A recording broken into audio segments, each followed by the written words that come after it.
Et salut à tous, bienvenue sur la chaîne du Couch Corner Club pour une nouvelle émission NFL. Aujourd'hui, je suis avec Rémi. Salut boss, salut l'équipe. Et Rémi. Et salut Rémi. Bon, juste en aparté, comme vous le voyez, j'ai une voix de merde. J'ai été malade il y a 2 semaines, la plus grosse grippe de toute ma vie. Donc c'est pour ça qu'au niveau des vidéos, on n'a pas pu sortir une vidéo pour le Super Bowl et les finales de conf.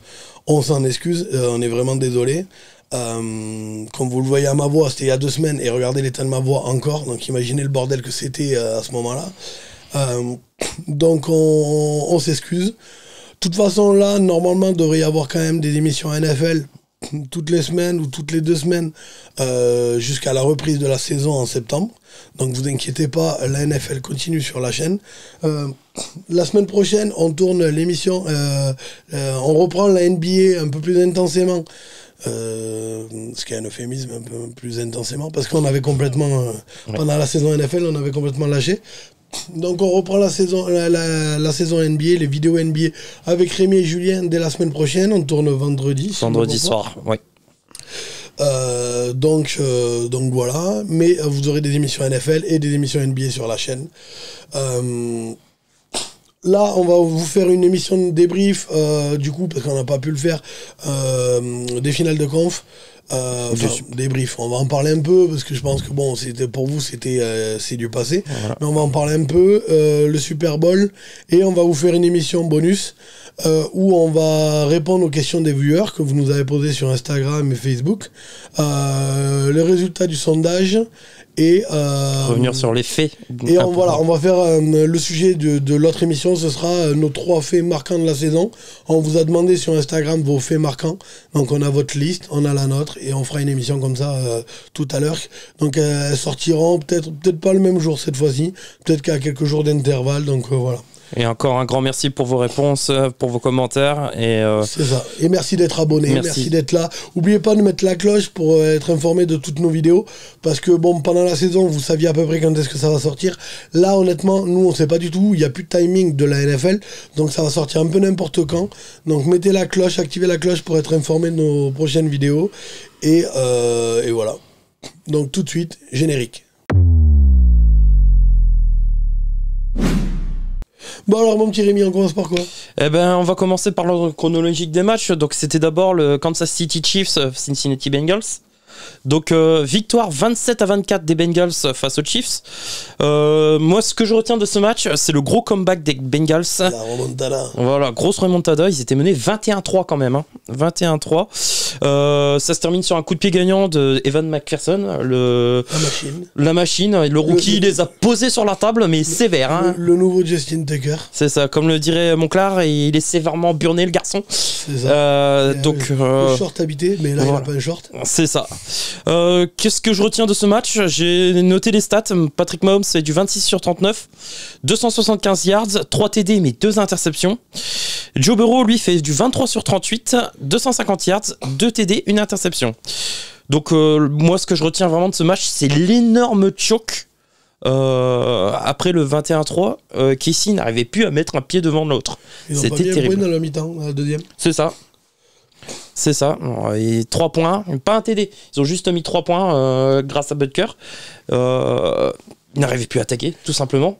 Et Mahomes, j'ai l'impression qu'il avait perdu un petit peu sa clutchitude, ce qui faisait de lui qu'il était vraiment terrifiant et impressionnant. Peut-être pas l'année dernière, mais il y a 2 ans. Là, cette clutchitude, il l'a perdue face aux Bengals. Juste, je fais une aparté qui n'a rien à voir avec ça. J'en profite que les gens, ils sont en début de vidéo, ils sont tous là. J'ai vaguement le projet. L'idée comme ça, je sais même pas si ça existe déjà. Si ça existe déjà, le projet est par la poubelle, c'est pas grave. J'avais vaguement le projet, j'en ai parlé à d'autres youtubeurs football américain, d'autres qui médiatisent le foot US en France, que ce soit par la photographie, par la vidéo ou autre, ou tout ça.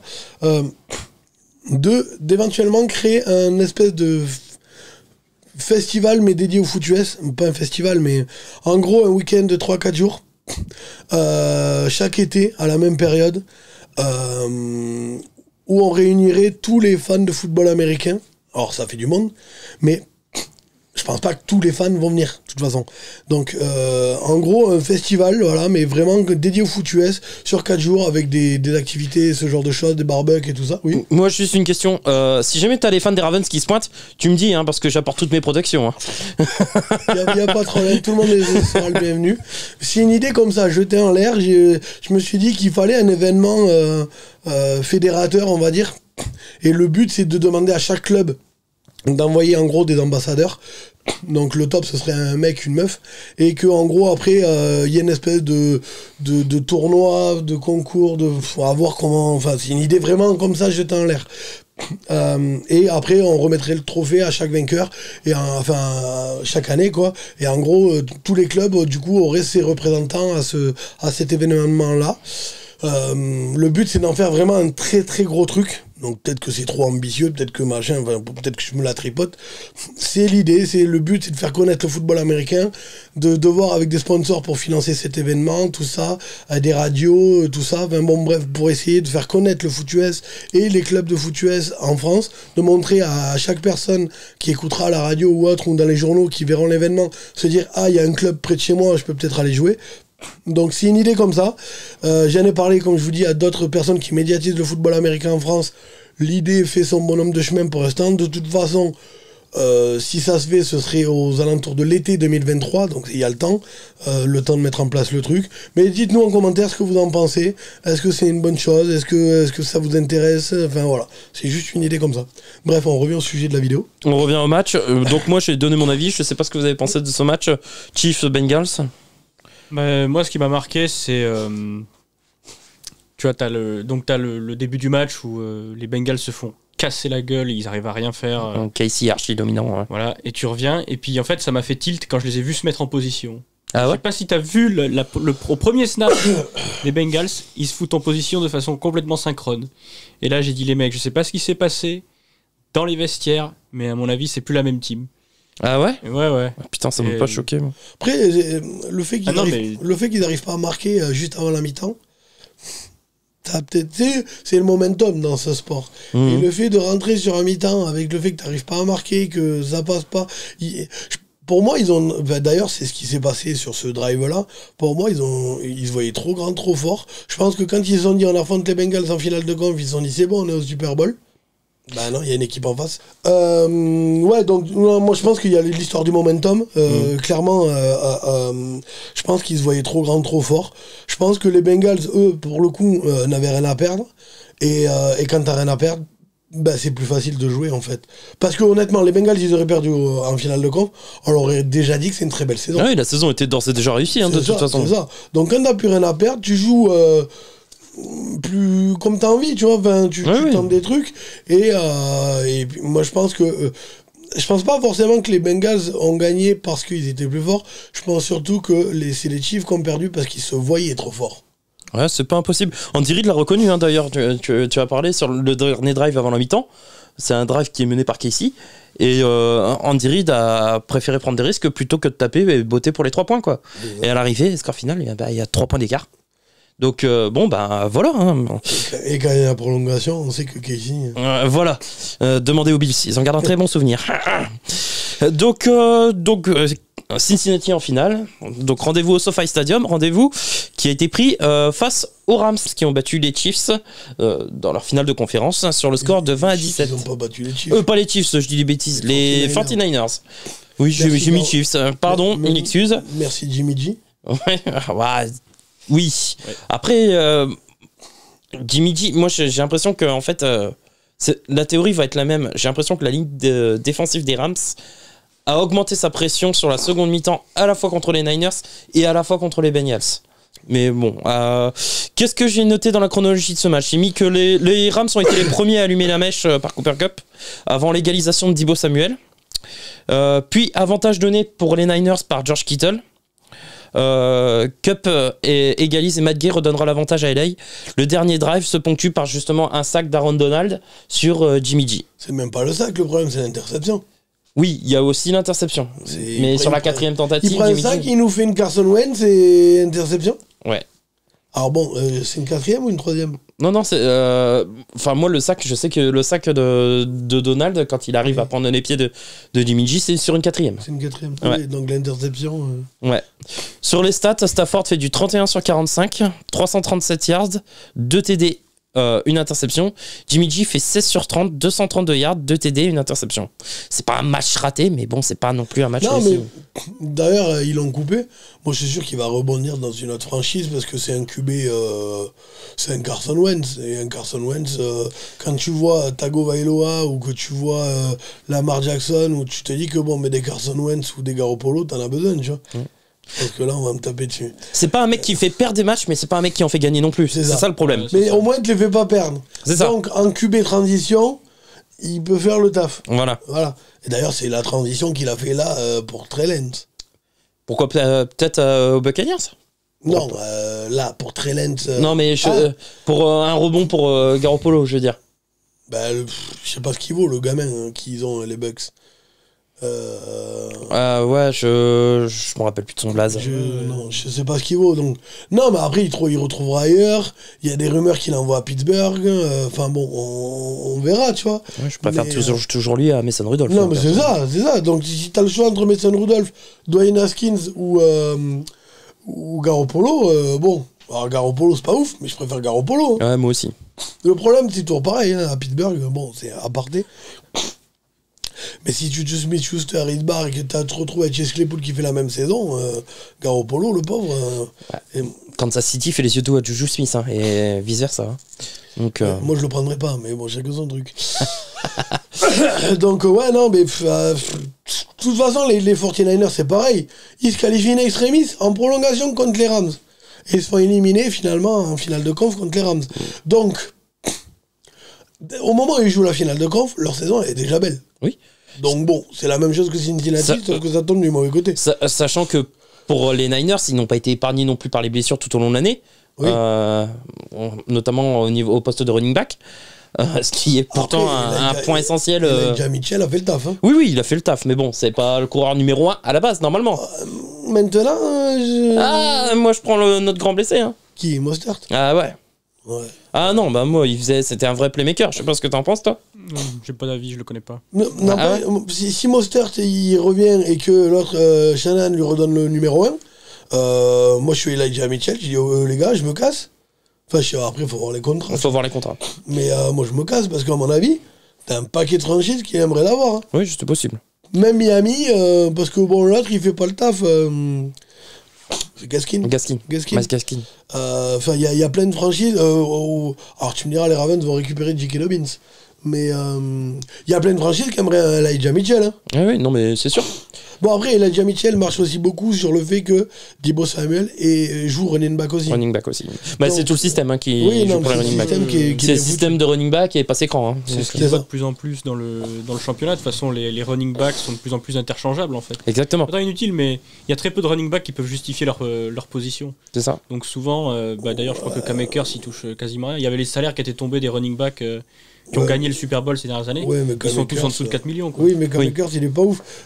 Non, mais je veux dire, il y a très peu de runs qui peuvent justifier un gros salaire. Ouais, c'est ça. Et quand tu vois des... Nick Chubb, je mettrais de la thune sur lui quand même. Bah ouais, mais regarde, Nick Chubb il fait rien. Derrick Henry, il a pas mené les Titans à la victoire. Si, Lamar Jackson. Non, mais... Nick Chubb, il a commencé à plonger au moment où Cleveland a commencé à perdre. Donc, mais sinon, il faisait une bonne saison. Il a juste plongé en même temps que l'équipe. C'est un des rares bons Nick Chubb, Derrick Henry, Jonathan Taylor, il y en a quelques-uns quand même. Mais... J'avoue, enlève Nick Chubb à Cleveland, enlève Derrick Henry à Tennessee. En fait, un très bon receveur peut suffire de nos jours.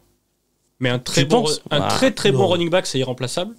Mais si t'as pas ça, un receveur peut souvent faire la différence. Moi, je pense qu'il faut qu'il y ait un bon jeu de passe, il faut qu'il y ait un bon jeu de course. Regarde les Colts. Ou un jeu de course efficace.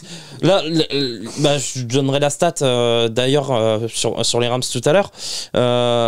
Les Rams ont un jeu de course qui a été certes inexistant au Super Bowl, mais ils sont appuyés sur ce jeu de course quand même. Ils ont essayé. En avoir un, mais je veux dire, tu peux toujours faire comme Kyle Shanahan, tu prends ton receveur, tu l'as mis en run. Oui, mais tu peux pas le faire à chaque jeu. Ce qui fait que ça marche. Oui, mais ce qui fait que ça marche avec Deebo Samuel quand il joue running back, c'est parce que Elijah Mitchell est un running back. Donc les défenseurs adverses aussi se focalisent quand tu vois une course sur Elijah Mitchell. C'est ça. Donc ça te prend des défenseurs, donc ça t'ouvre des brèches pour Deebo Samuel. Quand t'as un running back qui gagne 6-7 yards à chaque fois qu'il fait une course, c'est chiant. À un moment, les défenseurs, ils en ont marre de se faire marcher dessus. Si t'as un running back à chier, Deebo Samuel, tu peux le faire jouer running back, ben, tous les défenseurs vont se focaliser sur lui. Et pas sur le running back pour homme. Et puis comme Akers, les fumbles, contre les Bucks, elle est pas passée loin la correction. C'est vrai. Et donc, Sean McVay a enfin battu Kashanahan. Ah putain. Il avait déjà battu une fois. Au meilleur moment. Il avait déjà battu une fois. Une fois, mais ça faisait quoi, 6 ans, je crois qu'il... Combien de... Ouais, c'est ça. Je crois que c'est 6 ans. Hein. 6 ans sans victoire face à Shanahan. Enfin bon. Donc, juste, ah oui, un petit aparté, parce que du coup c'est tombé pendant qu'on ne tourne pas de vidéo. Les Washington, les WC ont les WC. Mais quelle horreur ce truc. Donc le nom au chiotte quoi du coup, c'est ça. C'est-à-dire que WC c'est même pas français. Non. Ouais, c'est anglais, c'est Water Closet. Donc oui, ils l'ont pas bien pensé. Non, qui s'est dit on va nous appeler les WC? Après, non, sans déconner, hein. Faut voir le propriétaire de la franchise. Équipe merdique, franchise merdique. Alors, est-ce qu'aux États-Unis, on le dit vraiment WC? Je suis pas sûr. Tu vois, les chiottes, est-ce qu'ils les appellent comme ça? Non, je pense pas. Je pense qu'ils ils disent restroom. Je pense. Ça dépend. Je pense qu'ils disent restroom. Ouais, mais bon. Là, comme ça, je sais pas. WC. C'est pas terrible. Je suis pas fan du nom. T'as vu d'ailleurs qu'ils ont déjà changé le logo? Oui, j'ai vu. Parce qu'apparemment, ils avaient fait de la merde au niveau des dates. Ça a l'air d'être des rois de la communication aussi de l'autre côté. De toute façon, ils avaient dit qu'ils avaient écouté leurs fans. Moi, je suis la communauté Reddit des Commanders, même pour utiliser leur nouveau nom. Ouais. Ils ont tous dit que c'était de la merde. Je suis allé dans la forêt équatoriale et j'ai réussi à trouver un fan dans la réalité des Commanders qui m'a dit c'est de la merde. Non, c'est de la merde. Mais en même temps, quand ton proprio il vient de se prendre une deuxième plainte pour agression sexuelle et qui trafique des putes pour se trouver des pom-pom girls, faut pas s'étonner. C'est ça. Genre... Moi, ce qui m'étonne le plus là, dans tout ce que tu as dit, c'est que tu as réussi à trouver un fan de Washington. Je le garde, lui. C'est mon Pokémon rare, là. Il est dans ma cave, il sort plus. C'est Mewtwo. Ok, bon, rendez-vous au Super Bowl du coup. Match au Super Bowl au SoFi. Pour Washington? Ah, non. Non, pas pour Washington, non. Ils sont moins diète. Dans 20 ans, peut-être. Et encore. Donc, parlons un peu du Super Bowl. Donc, Cincinnati, LA Rams. Victoire des Rams, 23-20. Donc, ce qu'il faut retenir de ce match, premier touchdown pour OBJ. Qu'on s'est fait voler. Tout de suite. Tu vas attaquer Non. Je t'ai montré la photo. Aaron Donald sur le dernier sac, il est hors jeu. Montage. Non, pas montage. Montage tous les jours. Aaron Donald est hors jeu, je vous les informe. Sur le dernier jeu, où le sac d'euros, Aaron Donald est hors jeu. D'ailleurs, sur ce dernier jeu, si tu regardes bien. On en parle du face max de T. Higgins. Ja'Marr Chase a fait tomber. Enfin, il a gagné son duel face à Ramsey. Oui, donc, si il était nul à chier, Burrow a 1 ou 2 secondes de plus, il y a touchdown et c'est gagné. Ouais, mais. Oui, mais Aaron Donald est hors jeu, les arbitres, encore une fois, l'ont pas vu. Ouais. Oui, bah, T. Higgins fait un face mask sur le TD au retour des vestiaires. Il n'y a pas de face mask. Bien sûr qu'il y a face mask. Il n'y a pas de face mask. C'est marrant, t'es le seul à penser ça, parce que même les copains de TD Actu, ils pensent qu'il y a face mask. Mais c'est bien. Cédric non plus. On sait que t'es. Comment T'es impartial pour le coup. C'est ça. Cédric non plus. D'ailleurs, on a regardé le Super Bowl tous ensemble chez Cédric. D'ailleurs, on l'en remercie. C'était une super soirée. Ouais. Je joue au poker jusqu'à minuit après le match et tout ça. Premier match regardé et pas sur Google. Par Cédric. Par Cédric. Mais d'ailleurs, il m'a défoncé la main parce que Cédric, je sais pas ce qu'il lui a pris. Je pense que c'est le fait de voir son premier match de la saison. À chaque fois que Cincinnati faisait une grosse action, il se levait, il me défonçait la main, le bâtard. Et d'ailleurs, lui, il n'a pas vu le face mask. Oui, bah, voilà. C'est ça, ouais. Non, mais alors, vous avez remarqué que Cédric est fan des Seahawks. Les Seahawks jouent dans la division des Rams. Donc, forcément, il était pour les Bengals. Un peu comme moi, j'étais pour les Rams, puisque les Bengals sont dans la division des Browns. Oui, voilà. Donc voilà. Rémi, il a passé toute la soirée à nous péter les couilles. Non, mais voilà. Quand vous êtes fan d'une équipe, vous pouvez pas encourager, et c'est normal, une équipe de la même division. Sinon, vous êtes un... Et au passage, petit message perso, on remercie Jérémy pour ses burgers pas cuits. Merci Jérémy. Bon, je reprends le cours du match. Donc, premier TD pour OBJ. OBJ, avant sa blessure, c'est 2 réceptions, 52 yards, 1 TD. 3 pour le match. Ah non, mais Donc c'est avant la blessure. Derrière. Moi, je reste persuadé que s'il n'y a pas la blessure d'Obj, les Rams ils gagnent encore plus facilement. Ouais, je pense aussi parce que pour moi, je considère que c'est un tournant. Donc derrière, l'attaque marche très bien. Donc avant la blessure d'OBJ, il y a un autre DD de Cooper Kupp. Eli Apple et tous les cornerbacks se font griller. Hilton. Apple, il a été ridicule sur ce match. Catastrophique. Il a pris tellement cher, je sais pas si t'as vu derrière il s'est fait charrier par tous les Chiefs, par les Saints, par les gens qui jouaient pas. Ouais, c'est ça. Il a pris tellement cher. Ses potes des Et Giants. même encore là. Ouais. Non mais il s'est fait chambrer par Michael Hardman surtout parce qu'il leur avait dit moi je suis au Super Bowl, je sais pas quoi et tout. C'est ça. Et là Michael Hardman l'a vu jouer, il a dit mais il lui a pris une photo de sa bague et Michael Hardman il a dit ouais mais moi j'ai une bague. Moi j'ai une bague toi. Donc, comme je disais, premier tournant, c'est la blessure d'OBJ. Après ça, l'attaque des Rams met plus un pied devant l'autre. Stafford d'interception. Voilà, Stafford d'interception. Drive gagnant de Burrow juste avant la mi-temps, conclu par Higgins. Chaud de la mi-temps. Bon, qu'est-ce qu'on en pense, vite fait? J'écoute pas de hip-hop. D'accord. Ah oui, lui, de toute façon, ça se voit. Genre... Y a pas... Rien que comment il est, ça se voit. Et toi, t'écoutes du rock. Non, mais clairement, moi je suis parti pisser. Et dit, il y avait Eminem à l'écran, j'ai fait c'est qui ce mec? Et voilà. Et comment on a perdu tous nos abonnés? On va rester tranquille là. Eminem, j'arrive à le reconnaître, mais les autres non. Ouais, Eminem, c'est la famille. Bon, là, avec sa casquette de Manu Chao et sa barbe en poil de cul, d'accord. Et tout ce qu'il a fait après 2008, c'est de la merde en boîte, c'est de la diarrhée auditive. Mais on reste tranquille quand même. On reste tranquille. Eminem, c'est la famille là. Si je suis pas là à la prochaine vidéo, vous savez ce qui s'est passé. Voilà, c'est ça. Bon, 2-3 polémiques vite fait. Le petit doigt d'honneur d'Eminem quand il rentre en scène, vite fait. J'ai pas vu le doigt d'honneur. Il a un doigt d'honneur au moment où il rentre en scène. Donc voilà, il y a eu ça. Il y a eu la NFL qui avait interdit à Dr. Dre de chanter Still D.R.E.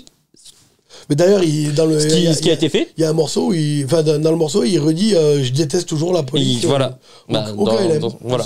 C'est ça. Et Snoop qui fume des gros pilons. Et Snoop qui filme le putain de gros pilon à la mi-temps, quoi. Au KLM. Voilà. Donc, non, c'était assez fun. Oui, en plus, alors que la NFL avait aussi interdit ça. Habillé aux couleurs des gangs, il fume un joint, l'autre qui dit qu'il aime pas la police, l'autre qui met le genou à terre, qui fait des pompes. D'ailleurs, il a passé un petit message à son gang aussi pendant le show. Ah ouais? Ouais. Il a dit quoi? Je ne sais plus, faudrait que je retrouve l'article, mais il a réussi à passer une petite dédicace à son gang. Au KLM quoi. Donc voilà. Bon, on reprend du coup la deuxième mi-temps. Qui nous fait la chauve-souris. Ah oui. En plus avec sa grosse chaîne qui du coup lui tombe sur le visage, tu vois, vu qu'il est à l'envers. Bon, après non, on était content. Oui. Moi j'en avais marre de me taper du Katy Perry. C'est ça. Voilà, oui, puis c'est de notre époque quoi. Voilà. C'est notre époque. Bon, on repart pour la deuxième mi-temps avec un TD à l'ouverture de deuxième période sur un putain de face mask. Mais vraiment, qui a pas été sifflé. Merci encore les arbitres. Bien sûr qu'il y a face mask. Il y a pas de face mask. Il y a face mask. On est d'accord, Rémi? Je me rappelle plus de ça. Ouais. Il y a pas tellement longtemps. Rémi, il a dormi en ton temps. Il y a pas de face mask. Il veut revenir. Il a compris qu'il fallait pas insulter Eminem. Il veut revenir la semaine prochaine. Donc après ça, la défense step up à l'image de Aaron Donald. Burrow est quand même saqué 7 fois sur ce match. Donc là, autant la ligne offensive avait très bien démarré et avait fait un bon boulot de protection, autant avec au fur et à mesure du match, c'est la défense des Rams qui a pris le dessus sur la ligne offensive et elle s'est totalement effritée pour finir par couler. Tu avais dit plus tôt, en fait, genre McVay met beaucoup plus de pression à partir de la deuxième mi-temps. Je pensais que Burrow allait se prendre beaucoup plus de sacs que ça. Bah c'est énorme déjà. Surtout que oui, mais on parle sur un match par rapport à ce qu'il avait eu avant, il en a pris 9 contre les Titans. C'est vrai. Moi je pense surtout que le touchdown qu'ils prennent en retour de deuxième plus l'interception de Stafford, McVay il a dit oula là faut passer la seconde là. Sinon on va perdre. Il a dû motiver ses troupes pour la défense. Il savait que le match allait se gagner grâce à la défense là. Et puis Aaron Donald il le voulait tellement ce Super Bowl, mais tellement qu'il était prêt à là il fallait en mettre 4 pour l'arrêter. Et puis tu le vois en train de motiver tous les joueurs derrière. Le match se termine sur un dernier sac de Donald d'ailleurs sur sa victime aussi sur Joe Burrow. Moi j'ai noté une petite stat. Les Rams gagnent le Super Bowl avec un jeu de course inoffensif. Vous savez combien ils ont gagné de yards à la course par jeu tenté? Non, mais que dalle. 1,9 yards à la course gagnée par jeu tenté. C'est de la merde. C'est ridicule, c'est ce qui est de plus bas. Ils perdent le Super Bowl sur Eli Apple.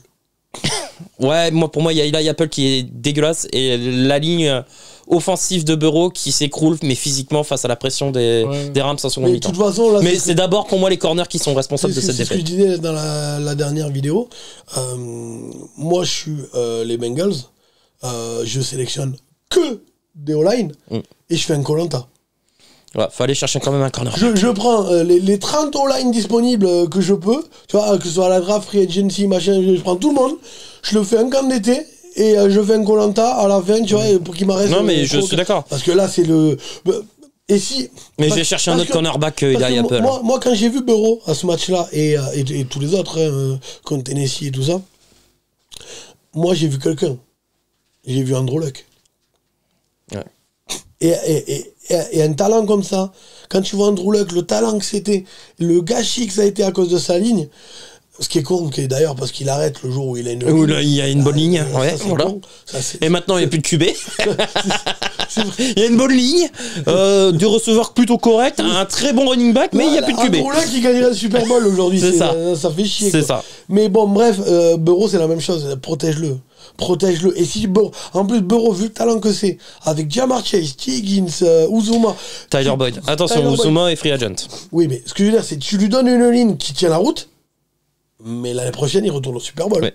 Ouais, l'année prochaine, on verra. si. Mais CJ Uzuma, d'ailleurs, a dit qu'il. Alors, oui, il voulait signer avec les Bengals parce qu'il avait jamais joué avec un QB aussi talentueux. Il pouvait même pas regarder Burrow pleurer. Il avait mal déjà d'avoir perdu le Super Bowl, mais il n'osait même pas regarder Burrow à la fin du match. J'ai vu ça. Et il est prêt à faire des sacrifices financiers pour rester dans l'équipe. J'ai vu. Puis t'as vu, j'ai regardé le film du Super Bowl sur Bean, donc tu sais, où il y a tous les offs, enfin voilà. Et il est bonnard quand même, Burrow, parce qu'il se présente à tout le monde. Là, il est sur le terrain, il va voir Aaron Donald, il fait hey, salut, je m'appelle Joe. Oui. Genre l'autre, il le connaît pas. Genre, il sait pas comment Oui, il va voir Von Miller, il va voir. Ouais, j'ai vu ça, j'étais mort de rire. Alors, bien sûr qu'Aaron Donald c'est qui il est, tu vois, c'est pas le problème. Ouais. Mais je trouve que il a un respect des anciens. C'est ça. C'est-à-dire que tu vois, il arrive, hey, salut, je m'appelle Joe, enchanté, voilà. Il est bonnard, Ouais, il est c'est bonnard, ça. il est Non, bonnard. non, Et puis bon, le look, si vous l'avez pas vu, le look quand il arrive au Super Bowl, un costard bariolé, le chapeau, lunettes de soleil. On a un photographe qui a bien aimé le look. Oui, c'est Skyline View. Skyline View. Qui d'ailleurs, mais on en parlera dans l'autre émission. Donc voilà. Donc victoire des Rams. Skyline. Voilà. Victoire des Rams à domicile. Après les Buccaneers chez eux, victoire des Rams à domicile au SoFi. C'est déjà arrivé, ça arrive 2 ans d'affilée. 2 ans d'affilée. Donc prochain Super Bowl à Arizona, est-ce que les Cards vont gagner? Bon. Non, faut pas déconner. Là, je crois que les Cards, on verra. Ça va être dur. Hein. T'emballes pas. Par contre, non, mais on en parlait déjà dans la dernière vidéo ou l'avant-dernière, ou enfin j'ai perdu le compte. Par contre, à AFC, mon avis, les 10 prochains gagnants du Super Bowl sont à AFC. Parce que Burrow, je me gourre pas de conférence, c'est AFC. Ouais. Oui. Burrow, Mahomes, Herbert, Allen, putain, j'en oublie d'autres. Enfin bref, il y en a plein d'autres. Alors que de l'autre côté, il reste plus que Rodgers et Wilson.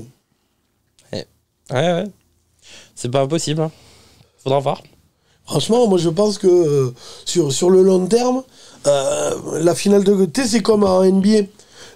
En vrai, il y a quelques années, la vraie finale, c'était la finale de conf à l'Ouest. De conférence Ouest. Là, c'est possible que le vrai match-up pour les années à venir, il soit la finale de conf à FC. Là, le plus beau match de ces playoffs, on va pas se mentir. Hein. Ouais, c'est clairement ça. Alors, c'est pas une finale de conf. C'était pas une finale de conf, mais oui, c'était côté AFC. Ouais. Ah bah oui. Voilà. Ouais.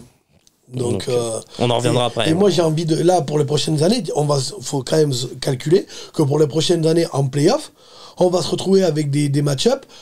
KC Bills, Bengals, Chargers.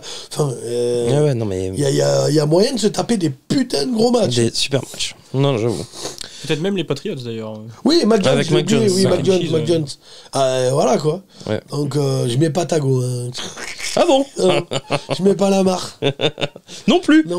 Et Baker non. Lol. Non, là, faut pas déconner. Ouais, non. À un moment donné, il faut rester sérieux. On fait une émission avec de l'humour, mais quand même. Putain. Faut rester sérieux. Ok. T'emballes pas, Cleveland, non. Ah, on verra.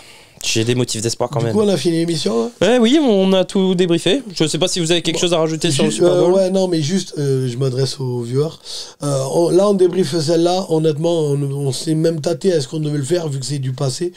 Mais on s'est dit que, enfin, en tout cas, on a reçu des messages sur Insta et tout ça de gens qui nous demandaient notre avis sur le Super Bowl et tout ça. Donc, on était obligé de la faire. En vrai, la vraie émission de la semaine, c'est l'autre émission qui va arriver. Parce que maintenant, il n'y a plus d'émission hors série. Les hors-série, c'est pour la saison. Maintenant, c'est une émission principale, le NFL Corner Show. Donc là, il y a celle-là.